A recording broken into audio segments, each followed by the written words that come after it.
అంటే ఆదిశేషవు మీద పనుకొని పార్వతీ పరమేశ్వరులాగా లక్ష్మీనారాయణ స్వరూపంలాగా ఉమామహేశ్వర స్వరూపంలాగా ఆ లక్ష్మీ సమేతుడై శ్రీమన్నారాయణుడు శేషశైలం మీద కూర్చుంటాడు అనమాట. ఎక్కడైతే నారాయణ శబ్దం వినిపిస్తుందో అక్కడ భగవంతుడు అనేవాడు లేదొస్తాడనమాట. అందుకే అంటారు వెంకటహరణ సంకటహరణ వెంకటరమణ అనేసి. కాబట్టి నారాయణ శబ్దం ఎక్కడైతే వినిపిస్తుందో అక్కడ భగవంతుడు ఉంటాడని ప్రతి. కాబట్టి ఈ యొక్క నారాయణ మంత్రం చెప్పుకొని పోతా ఉంటాడు నారద మహర్షి అనమాట. వెళ్తూ ఉంటే వైకుంఠపురానికి వెళ్తాడనమాట. నారాయణ దగ్గరికి వెళ్తాడు, వెళ్ళి నమస్కరిస్తాడు అనమాట. అప్పుడు శ్రీమన్ నారాయణుడు లేచి వచ్చి నారద మహేంద్ర మీరు ఇక్కడ రావడానికి కారణమేమి, ఏమన్నా విశేషం లేదు, మీరు రారు కదా ఊరికే, కాబట్టి ఏదో ఒక వార్త తీసుకొచ్చింటారు, ఏం విశేషం చెప్పమని కోరంగానే అప్పుడు ఈ యొక్క నారద మహర్షి చెప్తాడనమాట. స్వామి, నేను ముల్లోకాలు తిరిగి వచ్చాను, అంతా శుభంగానే ఉన్నది, ఎక్కడ కానీ ఏ దోషరహితమైన కాలం లేదు. కానీ కలియుగంలో మటుకు చాలా బాధపడుతున్నారు. వాళ్ళు చేసుకున్న పాపకర్మల వల్ల భగవంతుడు ఎవరికి కర్మ ఇవ్వడు, పాపము ఇవ్వడు, అలాగే పుణ్యం కానీ ఇవ్వడు అనమాట. వాళ్ళు చేసుకున్న దానికంటే వాళ్ళు యద్భావం తద్భవతి అంటారు. కాబట్టి వాళ్ళు ఏదైతే చేసుకుంటారో పాప పుణ్య కర్మాలు దాని యొక్క ప్రతిఫలంగా వాళ్ళ యొక్క కర్మలు అనుభవిస్తుంటారు అన్నమాట ఈ కలియుగంలో. కాబట్టి ఈ కలియుగంలో విశేషంగా ఆ కర్మ ఫలాలు పాపాలు తొలగిపోవాలంటే గన స్వామివారి యొక్క అనుగ్రహం తప్పకుండా మనకు ఉండాలన్నమాట. కాబట్టి ఎవరైతే గన శ్రీమన్నారాయణ యొక్క వ్రతం చేస్తారో అప్పుడు సమస్త దోషాలు పరిహారం అవుతాయని చెప్తారనమాట. అయ్యా స్వామి బాగానే ఉంది, నాకు వివరంగా చెప్పండి అంటే గన, ఓ నారద మహర్షి నువ్వు అడిగిన ప్రశ్న చాలా బాగుంది. నేను ఈ యొక్క 4 వేదాలు ఏవైతే ఉన్నాయో ఋగ్వేదము, యజుర్వేదము, సామవేదము, అధర్వణ వేదము, ఈ 4 వేదాల నుండి విశేషమైన ఉత్తమమైన ఒక వ్రతము నీకు చెప్తాను, శ్రద్ధగా విను. అదే శ్రీ రమా సమేతుడైన సత్యనారాయణ స్వామి వ్రతము.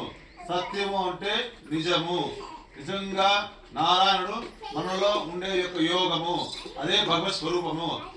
ఆత్మ పరిశీలన ఎవరైతే చేసుకుంటారో ఆ స్వామి వారి యొక్క అనుగ్రహం తప్పకుండా కలుగుతుంది.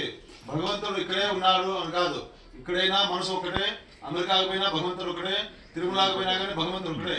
మనం కొలిచే విధానము, నడిచే దారి, మన మనసు పోయే మార్గాన్ని బట్టి మనం భగవంతుడు కొలుస్తుంటాం అనమాట. ప్రతి భక్తుడికి భగవంతుడు దర్శనమిస్తాడు పైన. విఐపి వానికి ఇప్పుడు మామూలు వానికి ఇప్పుడు, కాబట్టి భగవంతుడు అందరికీ ఒకటే అనమాట. కాబట్టి యద్భావం తద్భవతి అని పెద్దవాళ్ళు ఉంటారు కదా, ఆ విధంగా భావన చేసి మనం అడుగులో కూర్చొని భగవంతా నాకు కష్టం వచ్చిందయ్యా నాకు కాపాడే అంటే కన్నా ఏదో రూపంగా కాపాడుతారు అనమాట. అందుకే అంటారు పెద్దవాళ్ళు అనమాట, ఓం జలే రక్షత వారాహ స్థలే రక్షత వామనః అటవ్యాం నారసింహంచ సర్వతా పార్థకేశవః. అంటే జలే రక్షత వారాహ, నువ్వు ఈత రాదు, ఎక్కడో దారి తప్పినావు, నీళ్ళలో పడిపోయినావు, అక్కడ వరాహ రూపంలో వచ్చి కాపాడతారు అనమాట. జలే రక్షిత వారాహ స్థలే రక్షిత వామనః. వామన రూపంలో ఈ భూమి మీద ఏ కష్టాలు ఉన్నా కానీ స్వామి నారాయణ కాపాడినానా అని ఒకసారి ప్రార్థిస్తారు. శ్రీమన్నారాయణ వచ్చేసి వామన రూపంలో కాపాడతారు అనమాట. జలే రక్షిత వారాహ స్థలే రక్షిత వామనః అటవ్యాం నారసింహంచ. దారిలో పోతున్నావు, దారి తప్పినావు, అడవులో వెళ్ళిపోయావు తెలియకుండా, ఈ కర్మానుసారం వల్ల అక్కడికి ఎవరు దిక్కున్నారు, భగవంతుని దిక్కు అనుకున్నప్పుడు అక్కడ ఎవరు రూపంలో వచ్చి కాపాడతారు అంటే కన్నా నరసింహస్వామి రూపంలో వచ్చి కాపాడతారు అనమాట. కాబట్టి మనం ఎక్కడ పోయినా కానీ జగత్తులో సర్వతా పార్థకేశవ. ఇప్పుడు 20 ఏళ్ళ ముందు 30 ఏళ్ళ ముందు పెద్దవాళ్ళు కొంతమంది బాగా తెలిసిన వాళ్ళు నాకే పరిచయం ఉంది. వాళ్ళ పిల్లలు అమెరికాకు పోయినప్పుడు అక్కడ 1-2 గుళ్ళు ఉన్నాయి, వెంకటేశ్వర స్వామి గుళ్ళు. ఇప్పుడు ఎన్ని ఉన్నాయంటే కన్నా ఒక ఏరియాకు 10 గుళ్ళు ఉన్నాయి. మన సాయిబాబా గుళ్ళు ఏ విధంగా డెవలప్ అయినా అక్కడ వెంకటేశ్వర స్వామి గుళ్ళు ఆ విధంగా డెవలప్ అయినా అమెరికాలో. ఎందుకు డెవలప్ అయిందంటే కన్నా భక్తి పెరిగింది, భావం పెరిగింది, స్వామి మీద అనుగ్రహం అనేది మనకు కలిగింది. కాబట్టి గుడులు దాతలు విరాళాలు ఇస్తూ దేవస్థానం కడుతున్నారు. ఆ విధంగా భగవంతుని ప్రేరేపణ వల్ల మనం ఏదైనా చేయగలము. కాబట్టి ఆ భగవంతుని యొక్క అనుగ్రహం మన సర్వదా మనకి ఎప్పుడైతే కలుగుతుందో ఏదో రూపంలో వచ్చి మనం కాపాడుతాడు అని చెప్తాడు శ్రీమన్నారాయణుడు నారద మహర్షికి. ఈ యొక్క వార్తను తీసుకెళ్లి నారద మహర్షి భూలోకంలో ఉండే ఈ యొక్క మహర్షికి చెప్తాడు అనమాట, ఓ మహర్షి విశేషమైన వార్త తీసుకొచ్చాను మీ ప్రజలందరి కోసము. ఏమయ్యా అంటే కన్నా ఎక్కడైనా ఎప్పుడైనా ఏ కష్టం వచ్చినప్పుడు కానీ, ఆ కష్టం తీరినప్పుడు కానీ, ఏ శుభకార్యం చేసినప్పుడు కానీ, వివాహ సమయంలో కానీ, వివాహం అయిన తర్వాత కానీ ఒక శుభకార్యం చేయదలుచుకుంటే ఫస్ట్ రమా సమేతుడైన సత్యనారాయణ స్వామి యొక్క వ్రతం చేస్తే తప్పకుండా మీకు యొక్క కోరికలు తీరుతాయి, సర్వదోషాలు పరిహారం అవుతాయి. సంతానం లేని వానికి సంతానం కలుగుతుంది, ఆరోగ్యం బాగలేని వానికి ఆరోగ్యం నయం అవుతుంది. అదేవిధంగా దుష్ట కష్టాలు పడే వాళ్ళకి అష్టకష్ట దోష నివారణ అవుతుంది. కాబట్టి భగవంతుని యొక్క స్వరూపం అనేది ప్రతి రూపంలో ఉంది కాబట్టి ఈ యొక్క ఎవరైతే వ్రతాన్ని ఆచరిస్తారో వారి సమస్త శుభాలు కలుగుతాయని ఈ యొక్క ప్రథమాధ్యాయంలో చెప్పిన స్వామివారి యొక్క నారదం నుంచి చెప్పిన ప్రథమాధ్యాయ సమాప్త. ఓం స్వస్తి ప్రదాభ్యాం పరిపాలయంతాం న్యాయేన మార్గేణ మహీమహీషాం గోబ్రాహ్మణేభ్యः శుభమస్తు నిత్యం లోకాः సమస్తాः సుఖినో భవంతు.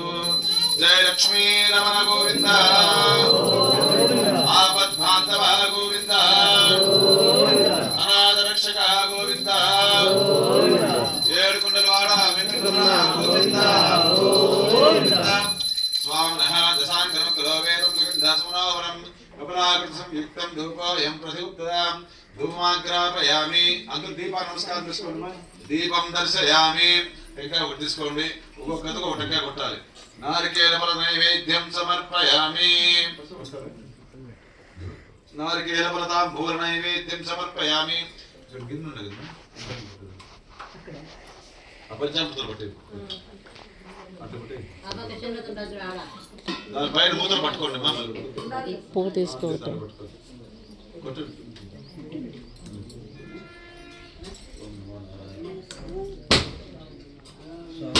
మీరు కూడా కట్టండి.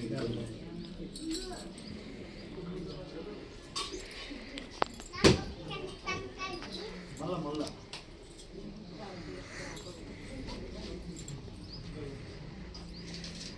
ఈసారి మనవడు మనవాళ్ళు ఎత్తుకుంటాం. సత్యేన పశంతయామి అమృతో తత్మసి స్వాహ. నమో ప్రాణాయ స్వాహ జ్ఞానాయ స్వాహ ఉదానాయ ఉదానాయ స్వాహ సమానాయ స్వాహ బ్రహ్మణయ స్వాహ. నైవేద్యం సమర్పయామి. మధ్యే మధ్యే పానీయం సమర్పయామి. ఉత్తరాభూషణం సమర్పయామి.